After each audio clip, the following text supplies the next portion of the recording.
Gaurav Gogoi, Deputy Leader of the Congress Party in the Lok Sabha, joins us now. Gaurav, thank you for joining us. There's a horrific saga of revenge, of retaliation that seems to be defining what is happening in Manipur presently. As a leader from the Northeast, what do you believe are some of the key solutions which we need to look at? Well, you know, Vishnu, what has happened in the Northeast and especially in the Manipur is just completely shocking. It's one of the most bloodiest conflicts in the history of the Northeast, not even in Manipur. The fractions, the divide, the wedge that has been created between the two communities, it will take years for this wound to be healed. And what has happened yesterday, you know, through social media, it just shows how the law and order machinery, the state government have just collapsed, and the kind of statements that are still coming out from the chief minister, from the prime minister, it just simply does not inspire confidence. And I think it is time for the political leadership to step up and take ownership. The chief minister of the state has been a key protagonist in why this conflict has not died down, why this conflict has not subsided, why there is still no talks of actual peace. The peace committee set up by the union government have failed.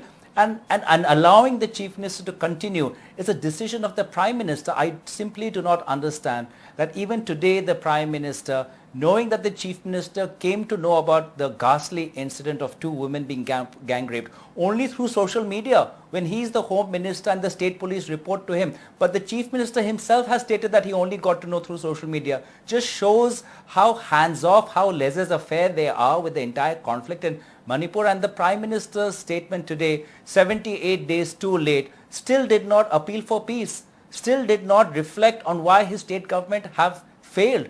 Just restricted to one particular incident, where there are hundreds of these incidents has been claimed by the state government, where women of both communities have been targeted. But he just reduced it to one incident and tried to compare with other states. What is happening in Manipur is unprecedented. It cannot be compared with what is happening in other states. Manipur is Manipur, and for that is the reason, you know, why people in Manipur feel alienated and isolated, because the prime minister has found the time to go to America, has found the time to go to France, but simply has not still found the time to go to Manipur or even appeal for peace. What stopped him from speaking inside parliament today? It just shows that, you know, there's been, we're losing a lot of goodwill with respect to the people of Manipur, goodwill that existed between the different communities and goodwill that the people of Manipur had for the rest of India and for the union government. No, but one key question, and the opposition and your party has been pushing this throughout, replacement of the chief minister, replacement of the chief minister. But is that alone the solution to the present situation?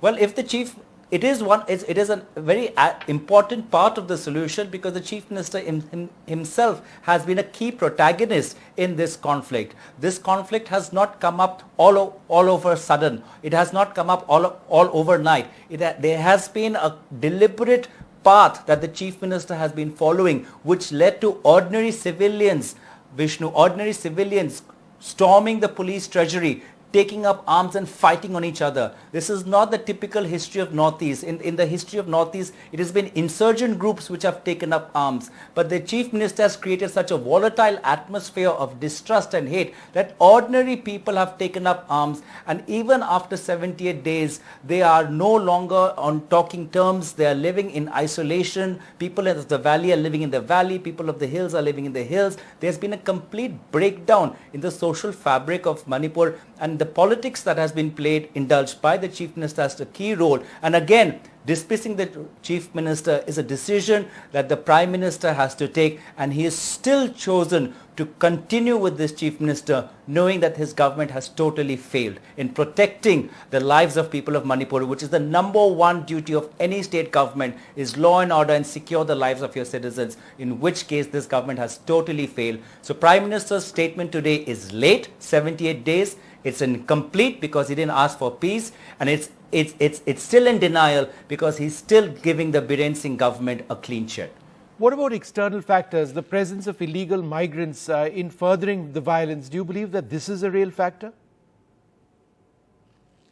The reason for the reasons for this current conflict are complex and myriad.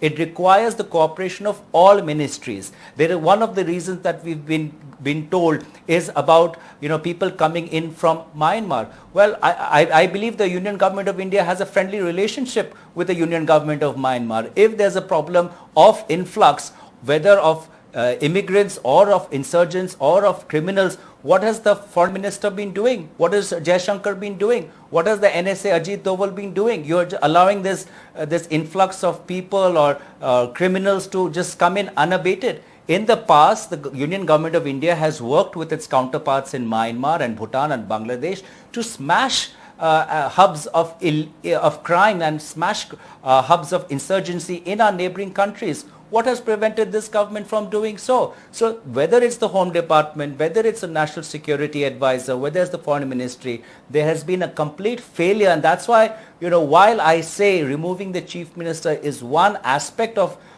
bringing about a change in the situation, the Union Government of India has to introspect. The Prime Minister has to put all his hands and his mind and apply his mind to Manipur. Otherwise, the situation will go from bad to worse. The use of massive mobs in repelling the police, how does any police force actually deal with this? Shoot at sight would trigger a bloodbath. I ask this because this is the situation that one is seeing in Manipur. So in as much as you criticize the handling of the situation, this is a very real threat. How does any police force deal with this? Well, the disaffection that has come up between the people of Manipur and the state is because that the state has failed to protect them. People of Manipur have lost faith, whether in the armed forces, in the police representatives, because they have failed to protect their lives, to protect their homes from being burnt. They have failed to protect the churches from being burnt. They have failed to protect their sisters from being gang raped. They have failed to protect their brothers. So I don't blame the people for having this sense of disaffection. It is for the political leadership to have taken, to show through acts of ownership, by as I said, by understanding that their machinery has failed, their state machinery has failed, their state government has failed, their police leadership has failed. And only political leadership through political outreach can go and soothe the emotions of these people. And that is what Rahul Gandhi tried to do when he went to visit. But Rahul Gandhi is an opposition leader. We needed the Prime Minister to go and be there on the ground, camp there for a week if needed be, to ensure that through his outreach, through a personal touch, that people calm down and we surrender the arms. There's still arms in the hands of people.